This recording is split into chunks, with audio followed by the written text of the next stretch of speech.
Jésus est en vie. Jean chapitre 21. Après cela, Jésus se montra encore aux disciples, sur les bords de la mer de Tibériade. Et voici de quelle manière il se montra. Simon-Pierre, Thomas appelé Didyme, Nathanaël, de Cana en Galilée, les fils de Zébédée, et deux autres disciples de Jésus, étaient ensemble. Simon-Pierre leur dit, « Je vais pêcher. » Ils lui dirent, « Nous allons aussi avec toi. » Ils sortirent et montèrent dans une barque, et cette nuit-là ils ne prirent rien. Le matin étant venu, Jésus se trouva sur le rivage, mais les disciples ne savaient pas que c'était Jésus. Jésus leur dit, « Enfants, n'avez-vous rien à manger ?»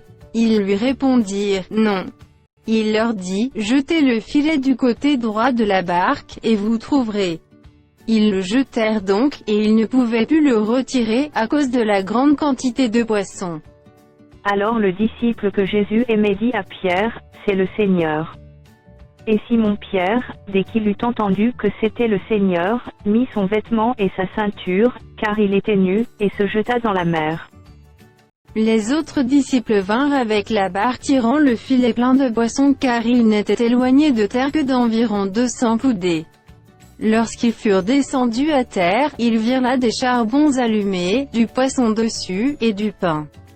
Jésus leur dit, « Apportez des poissons que vous venez de prendre. » Simon-Pierre monta dans la barque, et tira à terre le filet plein de 153 grands poissons, et quoiqu'il y en eût tant, le filet ne se rompit point.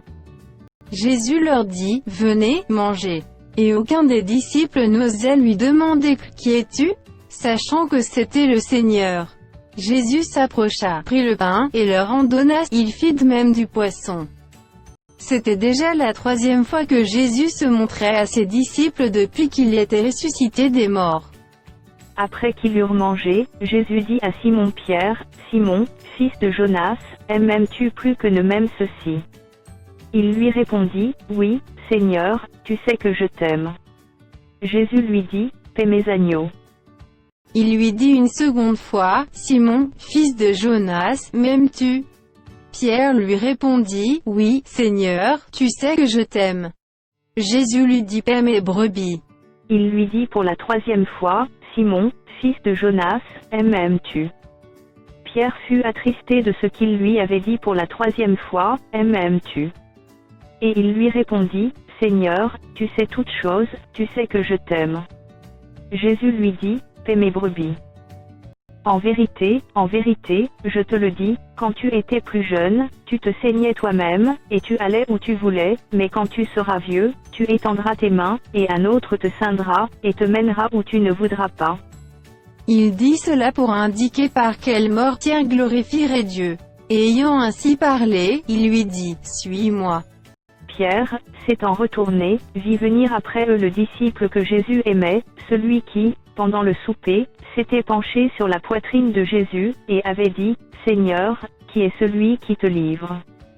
En le voyant, Pierre dit à Jésus, « Et celui-ci, Seigneur, que lui arrivera-t-il » Jésus lui dit, « Si je veux qu'il demeure jusqu'à ce que je vienne, que t'importe?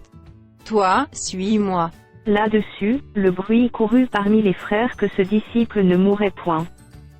Cependant Jésus n'avait pas dit à Pierre qu'il ne mourrait point, mais, si je veux qu'il demeure jusqu'à ce que je vienne, que t'importe.